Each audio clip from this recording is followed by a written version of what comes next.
গল্পের নাম টিফিনের ভালোবাসা। 10ম পর্ব, ভালোবাসার পূর্ণ ঠিকানা।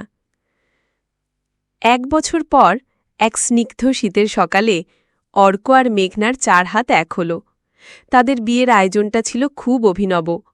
কোনো কমিউনিটি হল বা হোটেলে নয়, তাদের বিয়ের আসর বসেছিল তাদের ভালোবাসার আঁতুড়ঘর, তাদের সেই পুরনো স্কুলটার মাঠে।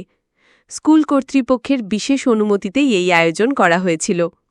সেই ফার্স্ট বেঞ্চ, যেখান থেকে তাদের বন্ধুত্বের শুরু, সেটাকে ফুল দিয়ে সাজানো হয়েছিল। ব্ল্যাকবোর্ডে চক দিয়ে লেখা ছিল অর্ক ওয়েডস মেঘনা। করিডোরে টাঙানো ছিল তাদের স্কুল জীবনের বিভিন্ন মুহূর্তের ছবি। আমন্ত্রিত অতিথিদের মধ্যে তাদের স্কুলের শিক্ষক শিক্ষিকা এবং পুরনো বন্ধুরাও ছিল। পরিবেশটা ছিল নস্টালজিয়ায় ভরা। বিয়ের মন্ত্রপাঠের সময় অর্ক আর মেঘনা একে অপরের দিকে তাকিয়ে হাসছিল।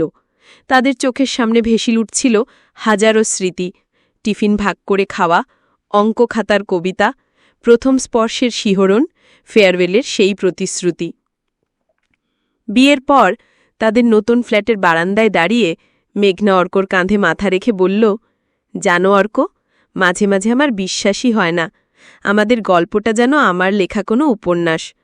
অর্ক মুচকি হেসে মেঘনার চুলে হাত বোলাতে বোলাতে বলল, আর তুমি হলে আমার জীবনের সেই কবিতা যার কোনো শেষ নেই। তাদের ফ্ল্যাটের একটা দেয়াল জুড়ে ছিল একটা বিশাল বুকশেলফ। তার একপাশে ছিল অর্কর ইঞ্জিনিয়ারিংয়ের মোটা মোটা বই, আর অন্য পাশে ছিল মেঘনার সাহিত্যের সম্ভার। আর ঠিক মাঝখানে একটা কাঁচের বাক্সে খুব যত্ন করে রাখা ছিল একটা পুরনো টিফিন বক্স, একটা রূপোর পেন আর একটা চামড়ায় বাঁধানো ডায়েরি। তাদের ভালোবাসার শুরুর সেই 3টি প্রতীক।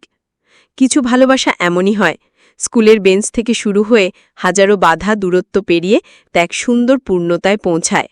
অর্ক আর মেঘনার টিফিনের ভালোবাসা ছিল সেরকমই এক কালজয়ী গল্প, যা সময়ের সাথে সাথে পুরনো হয় না, বরং আরও গভীর আর মধুর হয়ে ওঠে।